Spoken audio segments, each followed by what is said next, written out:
की जन विरोधी नीतियां पिछले दिनों केंद्र सरकार द्वारा पेश किए गए बजट में आम जनता के पक्ष में कोई नीति लागू नहीं करने के विरोध में और इस देश की जनता को वैकल्पिक नीतियां बताने के लिए वामपंथी दलों द्वारा 14 फरवरी से 20 फरवरी तक पूरे देश में जन जागरण अभियान चलाया जा रहा है। उसी के तहत आज वामपंथी दल, भारत की कम्युनिस्ट पार्टी, मार्क्सवादी, भारतीय कम्युनिस्ट पार्टी और भाकपा माले एमसीपीआई की ओर से जिला कलेक्टर कार्यालय पर प्रदर्शन करके माननीय राष्ट्रपति महोदय को ज्ञापन देकर ये मांग करी है कि शिक्षा, स्वास्थ्य,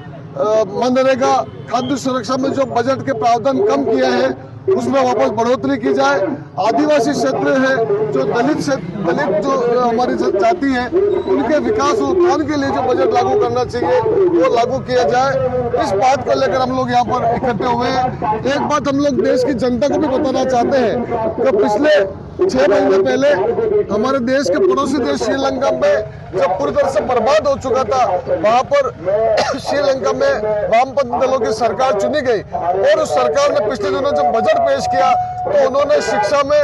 10% बजट का जो खर्च करने का प्रावधान रखा है। हम लोग ये मांग कर रहे हैं कि सिर्फ 6% किया जाए और पिछली बार जो बजट था शिक्षा में उससे कम वो खर्च कर रहे हैं। वहां पर श्रीलंका में जो बजट पेश किया है उसमें जो भी स्वास्थ्य में हो, खाद्य सुरक्षा में हो, ईंधन में हो, एक तरह से उनके मूल्य नहीं बढ़े, उनके मूल्य आम जनता की पहुंच हो पाए, वो सारे प्रावधान किए गए हैं। हम लोग तो ये कहना चाहते हैं, यहाँ पर ये कहते हैं कि हमारे देश की जनता के कल्याण के लिए बजट में इसलिए कटौती कर रहे हैं क्योंकि उनके पास पैसा नहीं है। हम लोग ये कहना चाहते हैं कि सिर्फ इस देश के जो 1000 अरबपति है, अगर उन पर 4% संपदा टैक्स लगा दिया जाए तो भी इस देश की आम जनता के जो शिक्षा, स्वास्थ्य, खाद्य सुरक्षा, मनरेगा में जो बजट की हम लोग मांग कर रहे हैं उसको भी पूरा किया जा सकता है। इसलिए हम लोग यहाँ पर अपील ये कर रहे हैं कि भाई